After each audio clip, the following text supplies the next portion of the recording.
Hello everybody and welcome to our video interview. My name is Bill. And for people who might know me more by my name of Mickey News 1, for the past 7 years I have the honor and privilege of covering Disney press events, and I've been writing about Disney articles, history, personalities for the past 7 years also. One of the amazing parts about that job is the friends that I have made. I have made some amazing Disney friends, both professional and amateur. I've met bloggers, webmasters, historians, and the like. But one person has made the greatest impact on my life, both personally and professionally. It's none other than internationally known Disney historian and author, Mr. Jim Korkis.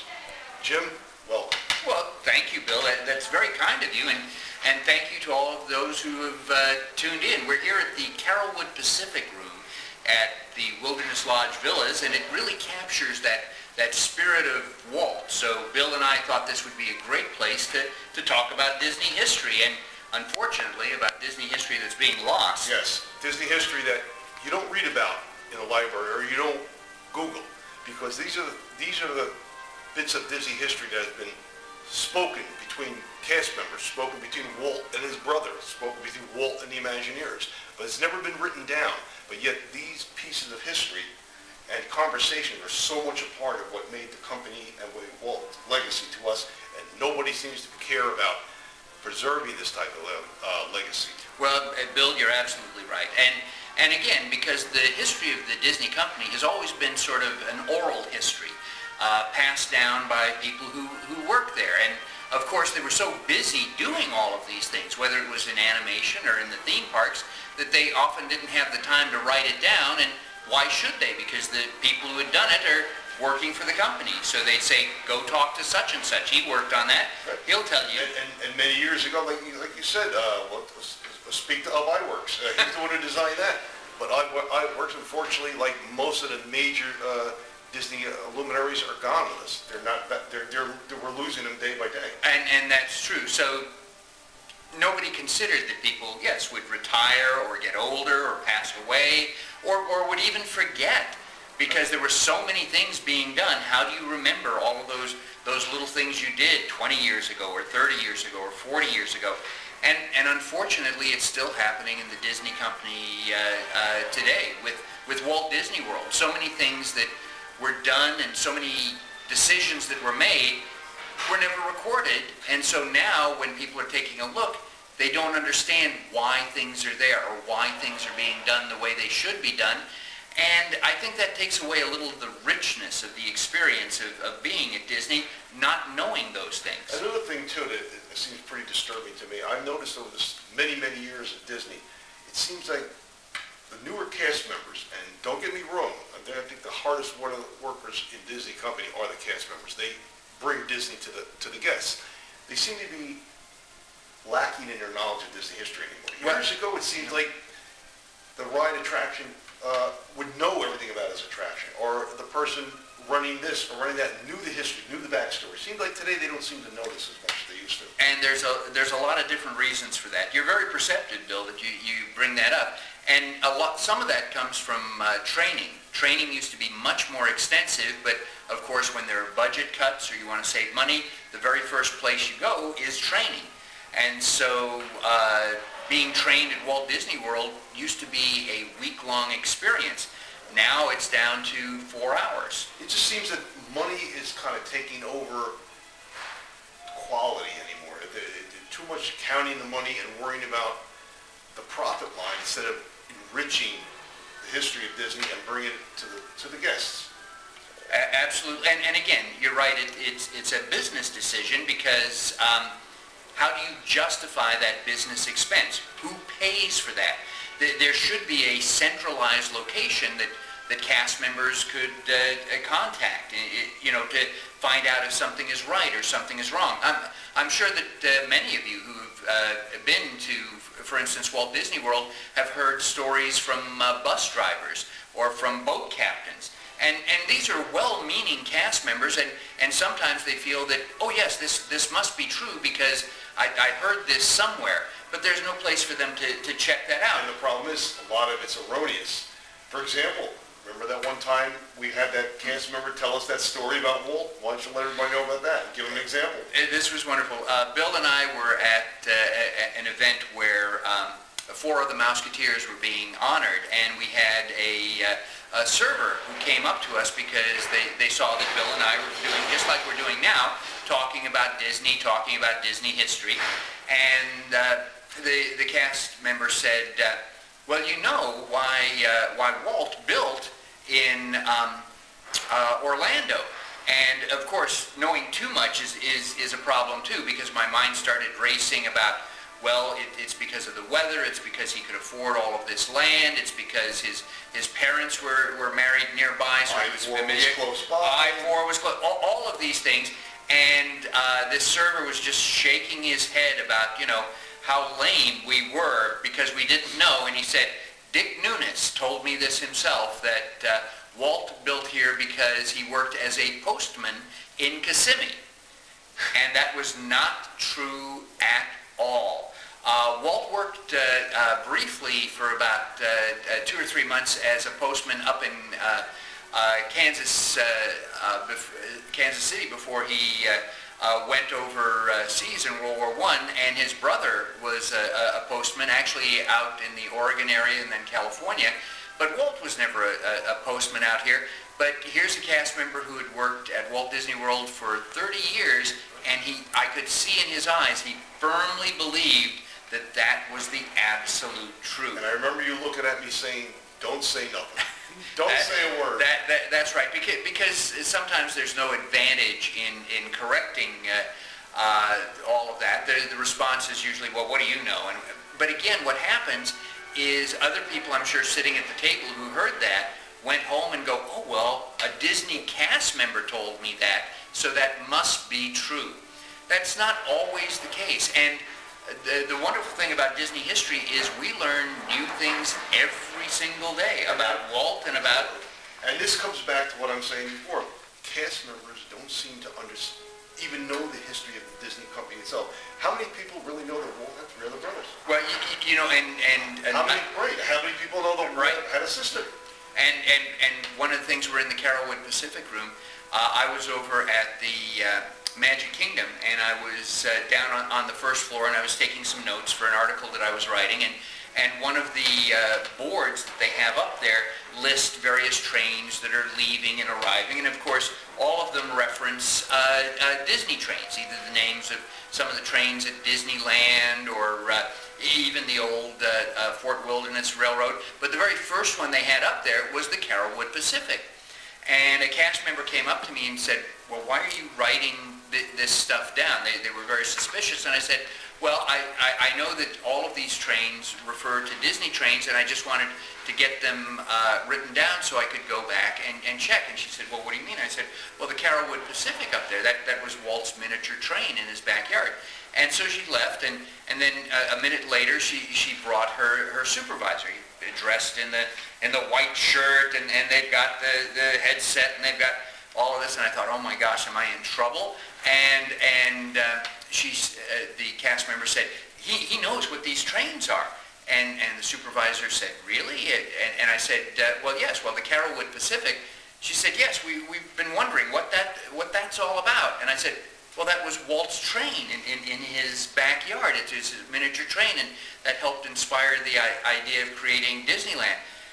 And she brought out a little pad and started to write that down, and she goes, you know, I bet Joe doesn't know that. Joe knows everything about Disney. I bet he doesn't.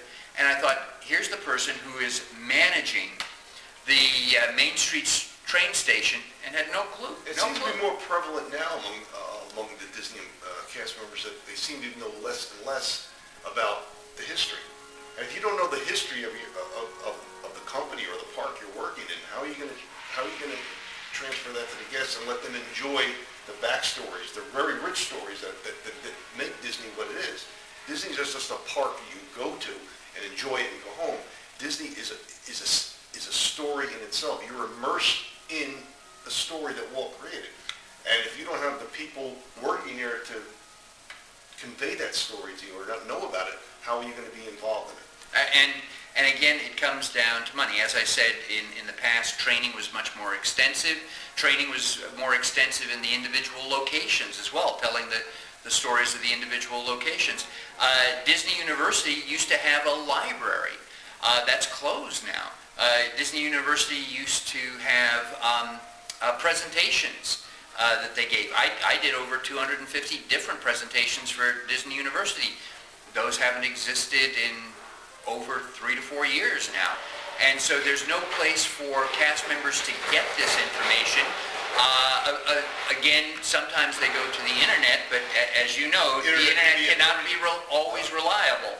Now, Bridget, now you have a long and storied history with Disney. You've been a cast member, you've been at Disneyland, you've really been involved in the total backstory of Disney itself. How long have you noticed this trend of losing this Disney history? Even among the company itself, they don't seem to be interested in preserving any of this. How long has that been going on? Well, I think it first started with when Michael Eisner came aboard in the 80s. And we started to see a lot of that slipping away. And some of that was for business reasons as well, too, because you don't want people comparing what was done in the past with what is being done now.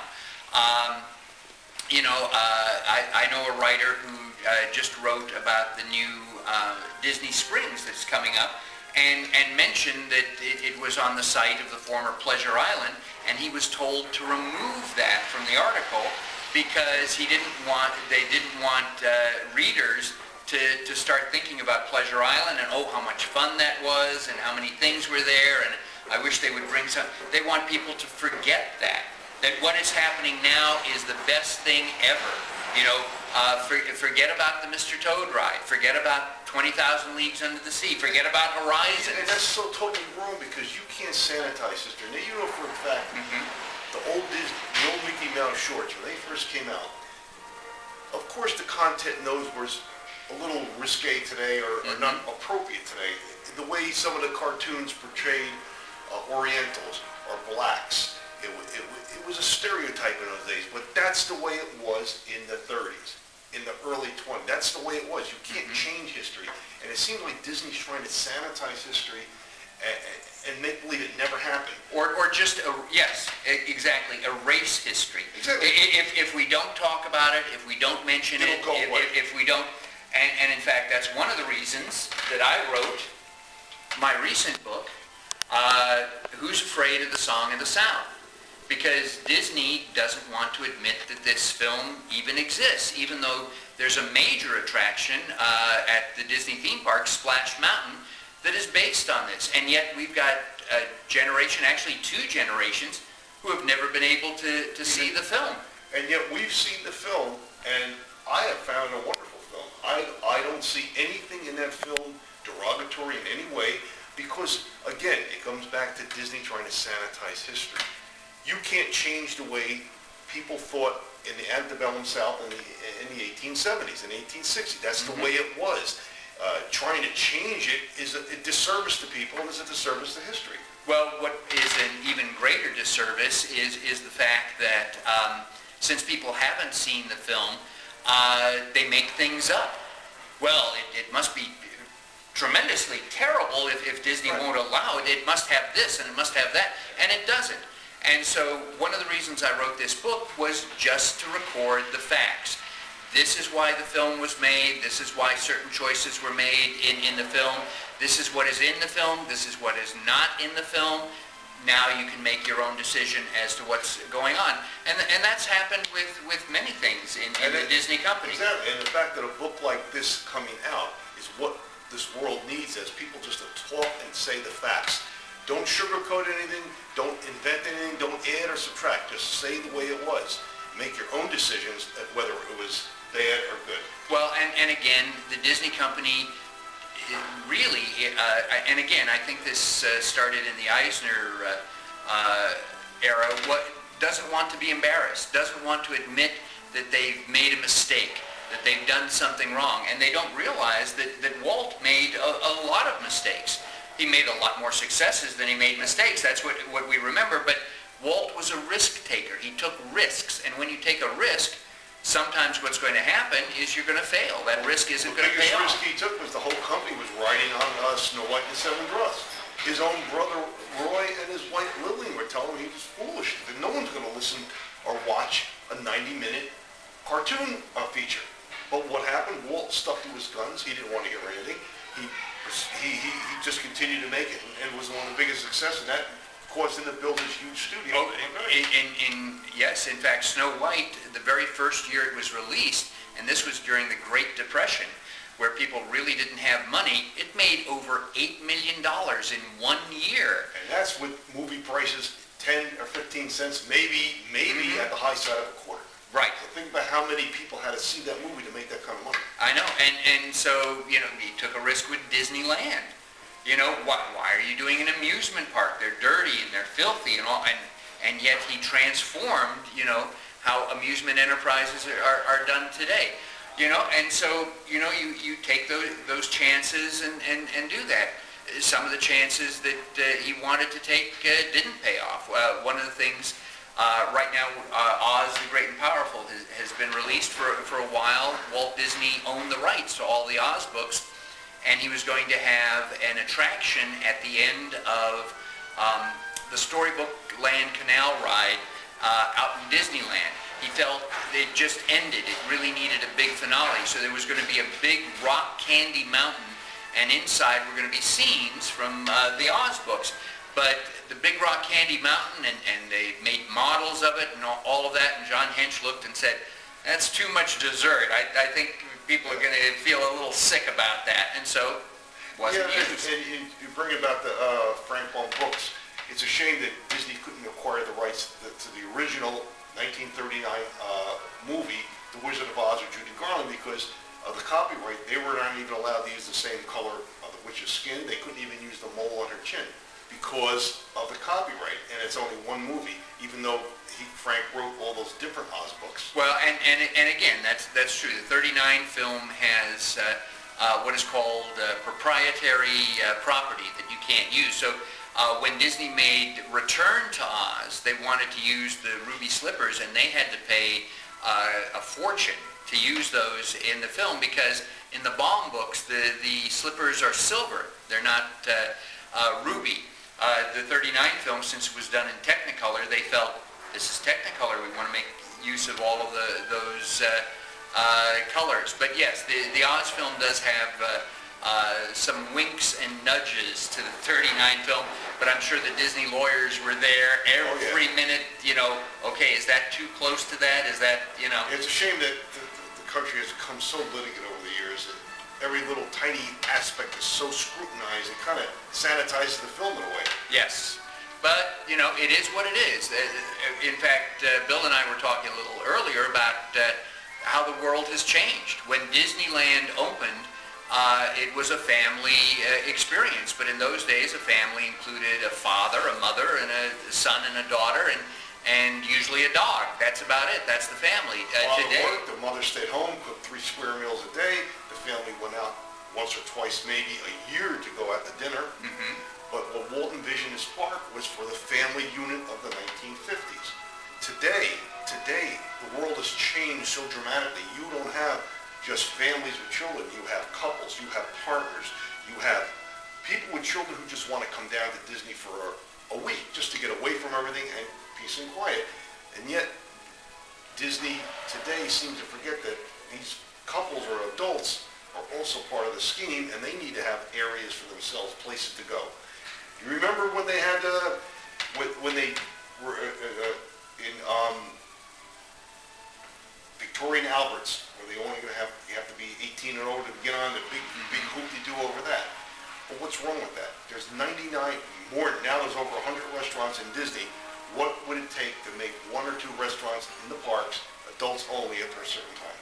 well, and you talked about that, because one of the definitions of family today, of course, sometimes there's single parents, there are extended families, there are same-sex partners who are a family, but there are some that are a husband and wife that have chosen not to have kids, that want to just have that adult experience. And you see that the Disney cruise ships are arranged that way. Right, And yeah. so maybe in the parks, maybe in some of the resorts, there needs to be some adult-only experiences. Well, think about it. What would it take really to make one or two restaurants adult only, even if they don't want to do it during the day at night, a certain hour, say after 8 o'clock, adult only in this particular restaurant. With all the eateries that Disney has on property, I doubt very much if any child's going to be slighted, but you need to have something for the adults also. But again, it comes back down to making money. They're afraid of offending anybody. But you're also, they don't understand, you're also offending the people who don't have the kids. So it goes both ways.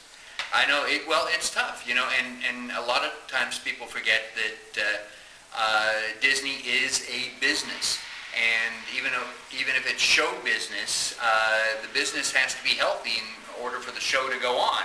And so what choices do you make? And in fact, today, there are an awful lot more options than there were in 1955. So instead of going to Disney, you could go to Universal. And you've got 2 parks there, and you've got resorts there. The new Legoland they built here in Florida. And so everybody is battling for that same entertainment dollar. And in fact, a lot of people aren't even going on vacation. They're doing video games and Wii and all of that. Well, and the prices that's what's of happening. all the resorts, I mean, not just Disney, but every resort seems to be jacking its prices up, its food prices. And today, let's face it, we are in pretty much a recession. I don't care what anybody else says. It's hard for a family to afford to come to a theme park, pay that almost $100 per head to come in, and then eat. Sometimes it's a strange budget where you just can't do it. Well, and again, Walt's philosophy too, when Disneyland opened, is he said, we're not advertising price, we're advertising value, so that you're getting value for that money. And the money may be a little more than you feel comfortable, but you feel that you got that back or more. And I think what's happening now is some Disney guests are questioning whether they're receiving, that value for money. For instance, a kid in the 40s or 50s or 60s would buy a comic book for 10 cents, and he would get 10 cents value or more out of that 10-cent comic book. Today, comic books sell for $3.99, $4.99. I haven't bought a comic book in years, but I do remember one thing my father told me. He says, yes, everybody thinks, well, you get more money today, you get, it's comparative. You get more money today to pay for the higher prices, but people don't realize the dollar is worth less today than it was in the 50s. Say that in the 50s, the dollar could have been worth 90 cents. Yes. Today, the same dollar, you make more of these dollars, but they're only worth 40 cents. So you're getting less for your dollar, even though you're making more. And that, a lot of things, people gloss that over. Yeah, well, again, with comic books in the 40s and 50s, you'd get 64 pages for a dime. Today, you get 32 pages for $4 or $5. And so are you getting that same joy? Or you get, and again, that's the feeling with Disney. Disney was always, well, this may be a couple of bucks more, but look how much more you're getting. You're getting the clean bathrooms. You're getting that sense of safety and security. You're getting a higher quality of attraction and experience. And the amazing theming that you get. But is that true now?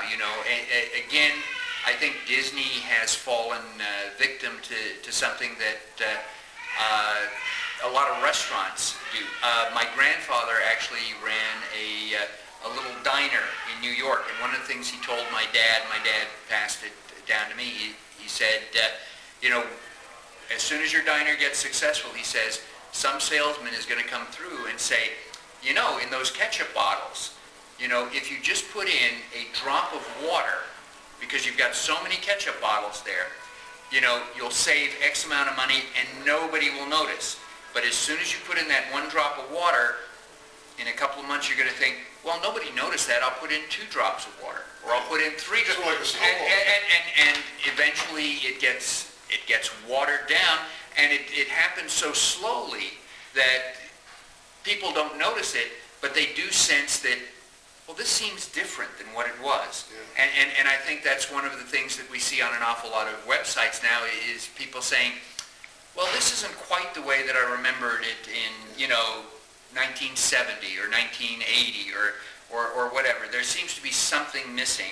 And a lot of people think, well, it's just me that's changed. But sometimes it's the Disney experience, you know. Sometimes things have been taken down to save maintenance because they figure, well, people won't notice. Walt's philosophy is people will notice. If they don't notice it consciously, subconsciously, they'll feel that difference. They'll know what's going on. But you know, going back to Disney history again, Yeah. and the loss of it, can you tell us a couple of stories from your experience, some of the unwritten stories that you heard, some of these wonderful stories that nobody's ever going to see or hear again, unless, of course, you write them down? Okay.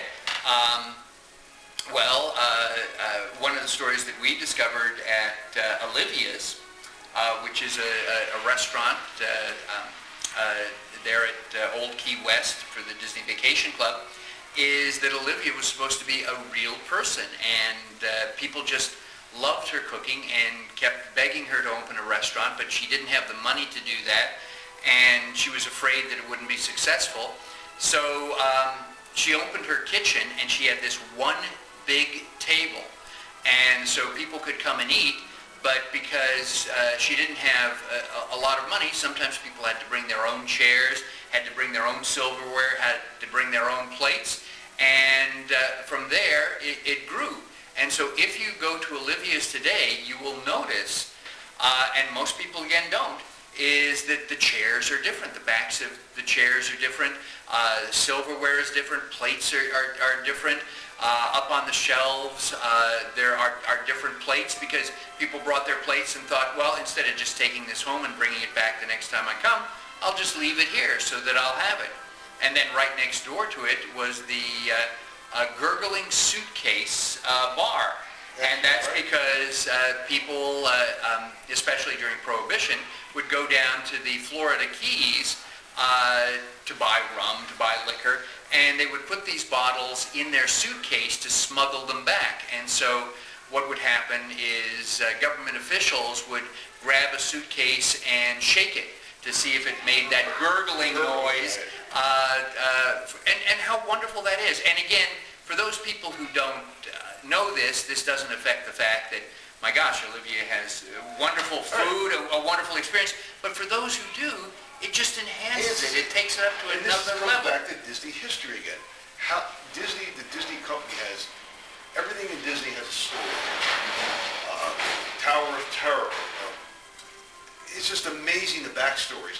Now you wrote a small booklet on Pleasure Island and the history and the backstory of Pleasure Island. Would you say that would have to be the most convoluted, detailed backstory of any area in Disney? Well, absolutely, and I think my booklet covered 25, 30 pages, and yet the official Disney document was almost twice that size. And what happens is if you make a story too complicated, you cause problems for yourself, because in Pleasure Island, when a restaurant had to close, like the fireworks factory, and another one would open there, how do you explain that? Because that no longer fits into the story. And again, if the story is too complicated, people are not going to remember it. One of the things that Walt emphasized is whether it was a movie or whether it was an attraction, you should be able to explain it in a sentence or two. Right, Walt didn't want to get too elaborate. He just wanted to get a basic idea and have people come and enjoy it. And then people will add to that. People will bring to the story. And what's a shame to me is how many people, how many thousands upon thousands of guests over the years that visit Pleasure Island have any clue that Meriwether Pleasure was even a person. Right. I mean, if you look at how many guests come to these parks, they have no clue about the names on the windows on Main Street. They have no idea of some of who Up Iwerks is. And this is a shame because that's what Disney is. That's what makes Disney so different than any other venue around here, is their backstories, their history. Well, and again, Roy O. Disney, the statue in the hub of Town Square at the Magic Kingdom, I've seen mothers and fathers send their children up to get their picture taken with him and say, that's Walt Disney. And again, as I said, there's no official location for this. I was doing some work on Main Street for a story, and I went into guest relations. And I said, I'm sure you've been asked this question, hundreds of times, but I just wanted to double check. How long is Main Street? And I said, I know that it's just an approximation, because are you measuring from the train station? Are you measuring right from where the street starts? Are you stopping the measurement at the partner statue or at the castle? And they had no clue. They had no clue. And I said, you don't have it written down anywhere? No. Do you have anybody you can call? No. That's amazing. We're going to be back in a few minutes, so everybody sit tight. We have some great stories and some more Disney history for everybody. Hey, welcome back, everybody. We took a quick short break. And again, we have Mr. Jim Korkis and myself talking a little bit about some unknown and unheralded Disney history. Jim, one of the things I love to hear is when you talk about stories and tales that have never been recorded. Tell us some of your favorites. Well, one of my favorites was discovering Walt's love of miniatures, of making miniatures, and that he collected miniatures. And Walt was always a three-dimensional person. He liked to see things in three dimensions. He always said that drawings can lie. You can always put something in a drawing to make it look better than it's actually going to look. But in a model, you can really see what's going on. And what's amazing to me is Walt's hands. Something that I don't think people really take a look at is when we talk about storytelling, is Walt was constantly talking with his hands, and his hands were a contradiction, because they were long and slender like an artist's hands, but they were also rough and strong like a farm worker's hands. And so when you talk to people who shook his hands or met him, they were really impressed by that contradiction, that they could be very gentle, they could be very articulate, but they could also be, well, this is a guy who worked on a farm. Right. Walt was always a hard worker. Walt was never a slacker. Even when he went to even after the armistice, when he went to be an ambulance driver, he worked hard. He was constantly driving back and forth for roads. So he always was working with his hands. And so there's so much about Walt that we just take for granted, because it's like, oh yes, well he's always doing that. And so I talked just recently about 2 weeks ago with his daughter Diane Disney Miller, who runs the Disney Family Museum in San Francisco, and she said, something that you probably don't know is that my mother just absolutely loved my father's hands.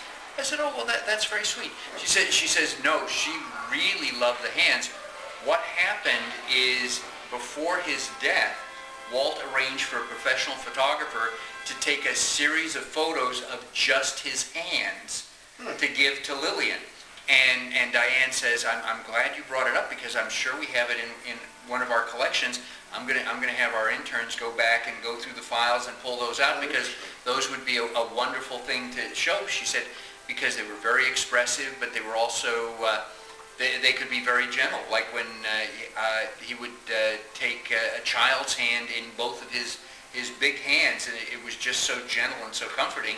But by golly, he could go out there and, yeah, he would build things, and he would, over here in the Carrollwood Pacific Room, we've got examples of some of the train cars that he built for his own backyard railroad. And over at One Man's Dream, we've got Granny Kincaid's cabin.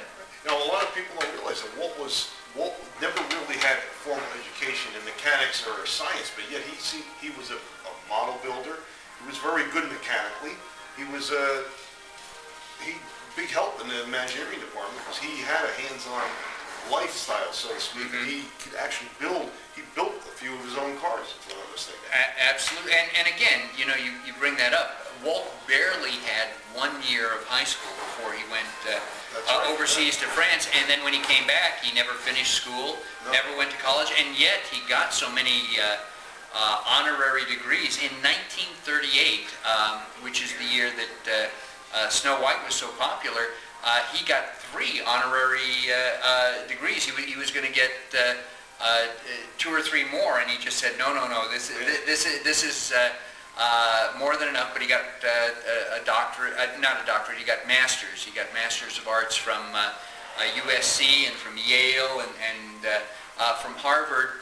But Walt never figured that a college education meant as much as a lot of people think. He always felt it's what the person is able to do, because he saw an awful lot of people who went to college and they had all that book learning, but they could never put it into practical use. Sometimes practical education is better than book learning, because you can learn something from a book, read about it, but unless you actually do it,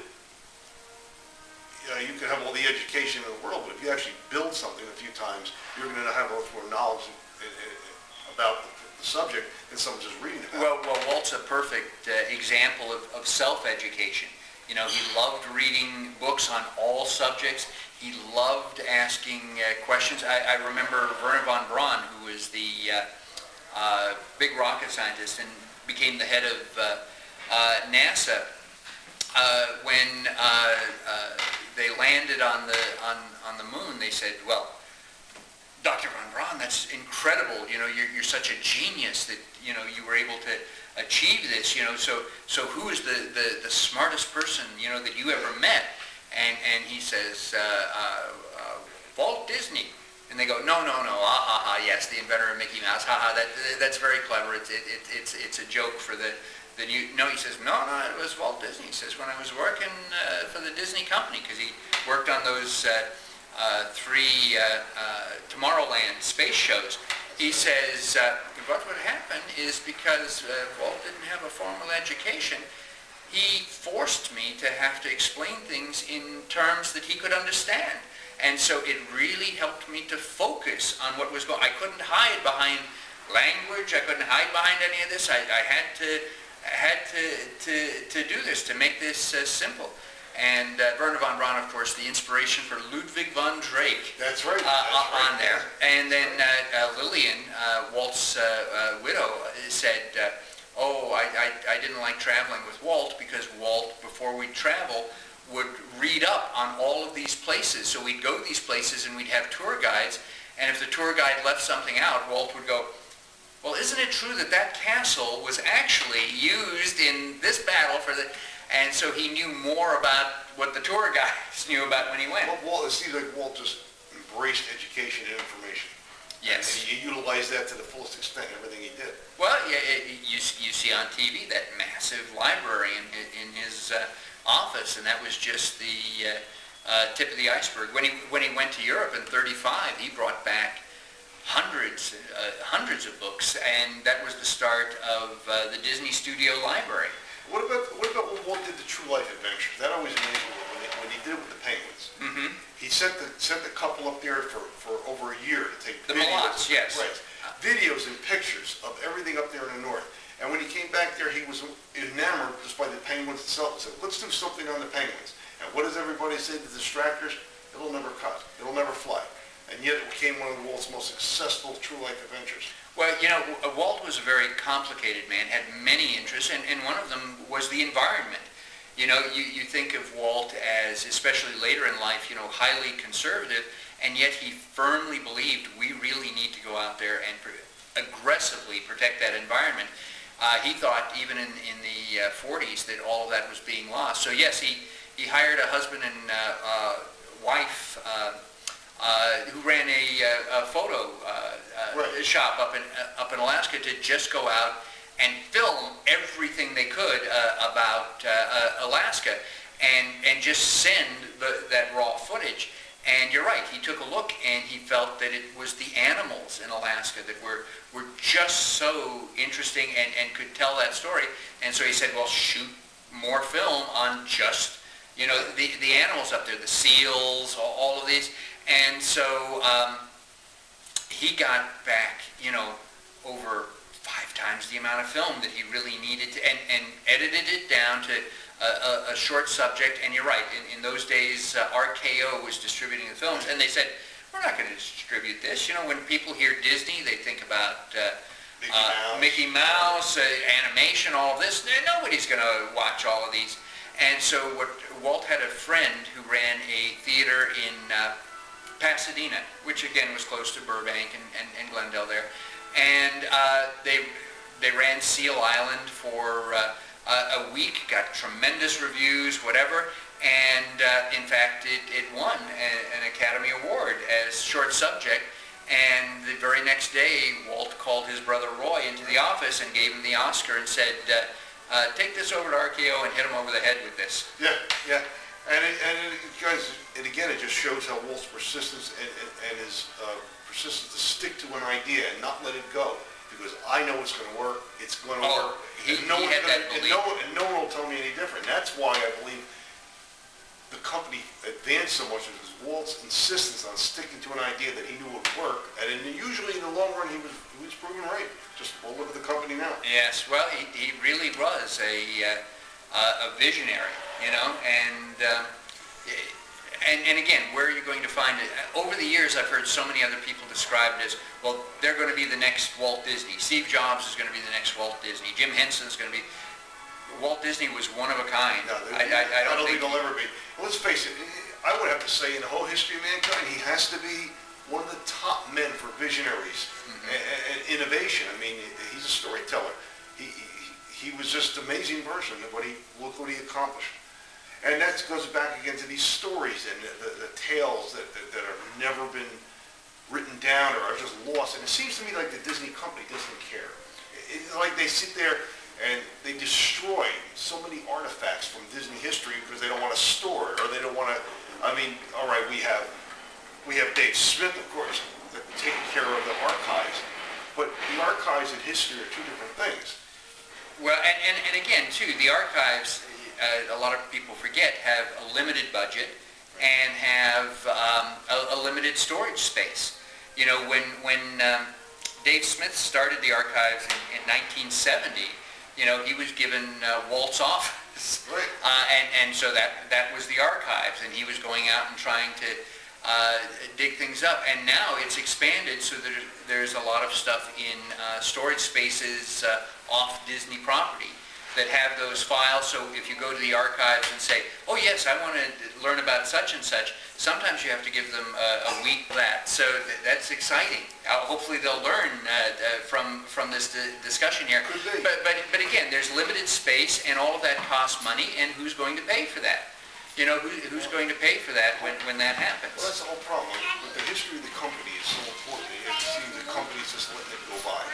It doesn't seem to be interested in preserving its own history. So, what have you been doing about this? Well, one of the things I've been doing is I've been writing books. I've been writing books like The Revised Vault of Walt, which is divided into 4 sections. There's one section that just covers stories of Walt, including the types of things he liked to eat, including his wedding anniversary. All of those, and as you can hear, people are very excited about those stories there.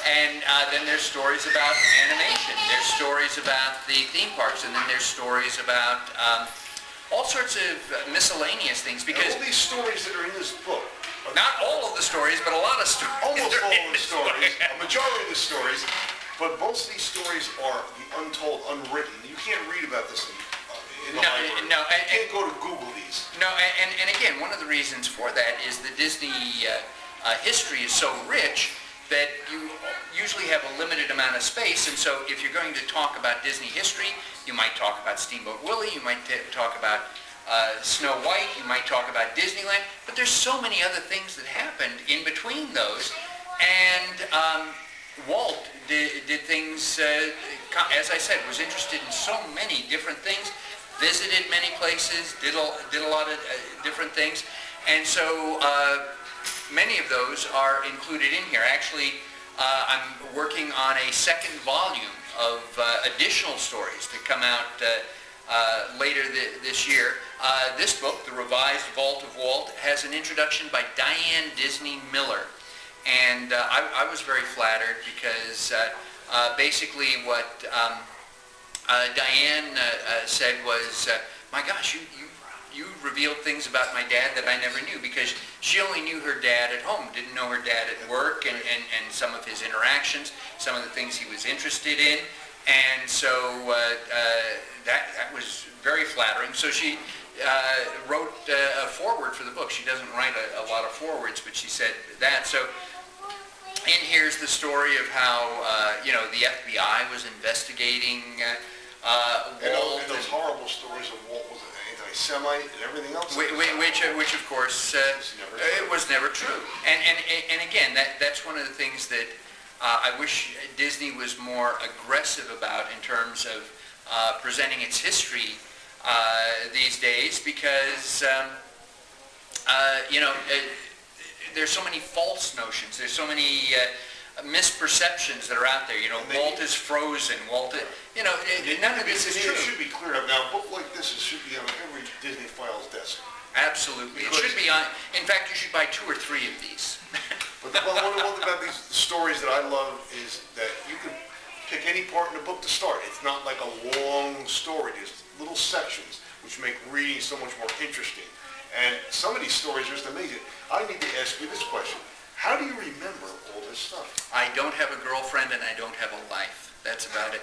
No, actually, I think some of it is because I have a background as a performer, and you have to memorize so many lines and all of that, that when I went out and interviewed some of these people, when I saw some of these things, some of that stuck in my head. Well, you've been with me. You see I carry around a little notebook, and I write down a lot of this stuff. That little notebook, you're talking about a book with so much information. And again, this information is not something you can Google. This is information that passes between people, between notes, between groups of people.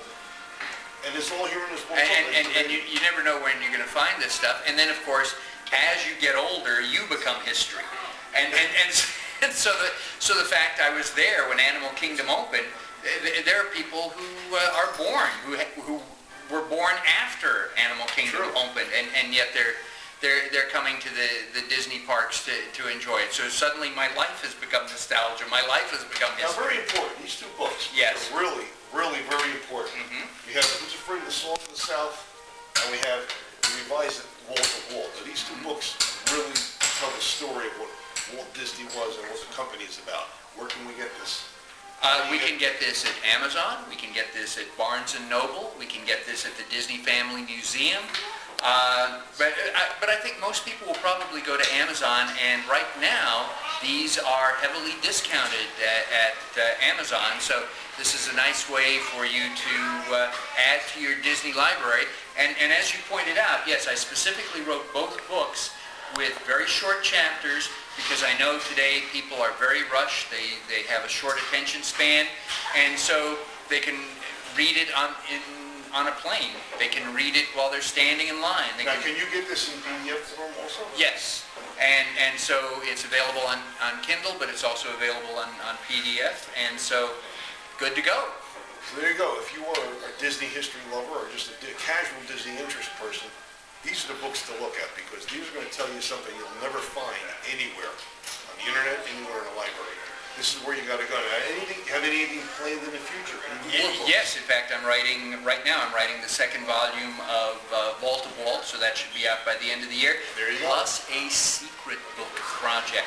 And remember, every time you buy one of these books, you're helping out a poor, underemployed orphan. So you could write that off on your taxes, I guess. There you go. Again, I want to thank everybody for stopping by and listening to our little talk about Disney history, and a place where you can get some of it right here in these books. So again, thank you for tuning in, and we'll see you next time.